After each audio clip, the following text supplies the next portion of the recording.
Amis gamers, préparez les lampes car aujourd'hui nous allons parler des jeux d'horreur. Le survival horror, ou jeu d'horreur, est un type de jeu inspiré des films du même nom. Bien que des aspects d'action peuvent être présents dans ce genre de jeu, le gameplay fait généralement en sorte que le joueur ne se sente pas aussi puissant que dans un jeu d'action traditionnel.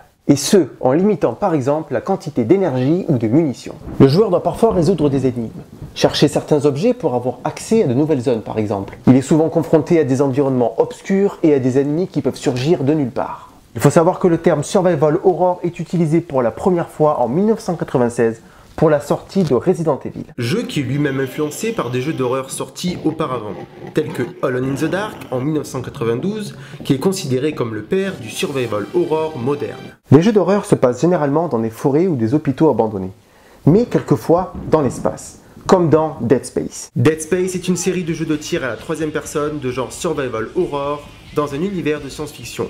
Grâce à son succès, divers épisodes ont vu le jour. Le moins que l'on puisse dire, c'est que Dead Space a su renouveler l'horreur numérique. Lui donner un étonnant second souffle sans pour autant en révolutionner les codes, le jeu se rapproche d'un Resident Evil dans l'espace. En parlant de Resident Evil, comment passer à côté de cette saga? Les jeux vidéo de la saga Resident Evil sont des types de jeux d'horreur avec plus ou moins d'action. En effet, tout dépend des épisodes. Cette saga a l'histoire complexe, parle d'une invasion zombie à Raccoon City. Avec tous ces jeux, la saga est plus ou moins inégale, parfois orientée action, voire trop. Avec Resident Evil 7, cependant, la saga a trouvé un second souffle. Espérons que les créateurs continueront dans cette lancée. Toujours dans le survival horror, The Evil Within a pour le moment 2 jeux à son actif, sans compter les DLC. Et quel jeu! Son mélange d'horreur, action est superbement dosé, et que dire de l'histoire qui vous laissera bouche bée. Lors de leur enquête sur la scène d'un horrible carnage, le détective Sebastian Castellanos et ses partenaires sont confrontés à une mystérieuse et puissante force. Slender. Le Slenderman est un personnage de fiction issu d'un mème sur internet. Le jeu est sorti en 2012. Dans ce jeu, le Slenderman traque la nuit dans une forêt une jeune fille partie à la recherche des 8 pages annotées et dessinées par celui-ci. Plusieurs autres jeux dérivés du jeu original présentant un scénario avec le même personnage central et se déroulant dans des endroits différents ont par la suite été lancés. Avec son atmosphère hors du commun, Slender est considéré comme le top du jeu d'horreur d'ambiance. Simple, mais toujours aussi efficace. Qui dit jeu d'horreur dit Doom. Doom est une série de jeux vidéo de tir à la première personne. Le premier titre de la série Doom est sorti en 1993. Le jeu est ensuite porté sur de nombreux autres supports. La série est considérée comme ayant popularisé le genre de jeu de tir à la première personne, grâce notamment à ses graphismes et à son système de jeu. Doom a ainsi fortement influencé l'industrie du jeu vidéo.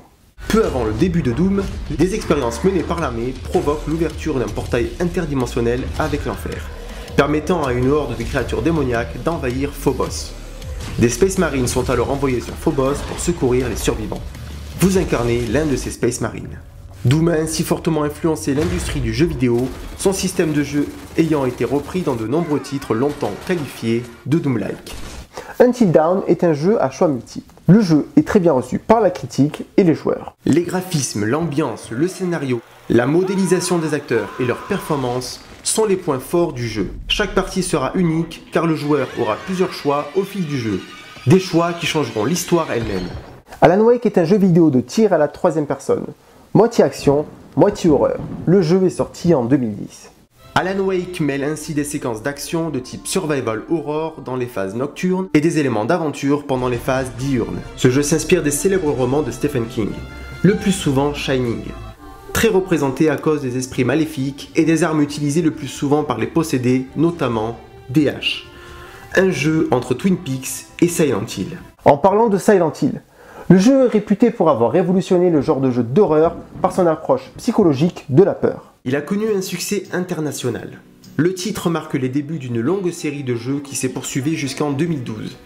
Silent Hill possède une identité souvent jugée plus aboutie que d'autres titres de l'époque, comme ceux de la série concurrente Resident Evil. Si je vous dis Amnesia, Amnesia The Dark Descent est un jeu en vue subjective sorti en 2010. Ce jeu contient une ambiance au poil pour les amateurs de jeux d'horreur. Mais le plus grand intérêt de ce jeu est de créer sa propre histoire, et donc de jouer aux histoires que d'autres personnes ont créées. Les prémices des jeux des survival horror remontent aux années 80. On y retrouve des éléments présents dans les œuvres de H.P. Lovecraft, comme des enquêtes ou des voyages dans les profondeurs. Le survival horror traverse les années en s'adaptant aux nouvelles technologies. Un seul but, vous faire frissonner. Dites-moi quel est votre jeu d'horreur préféré en commentaire. Et moi je vous dis à très vite pour de nouvelles aventures.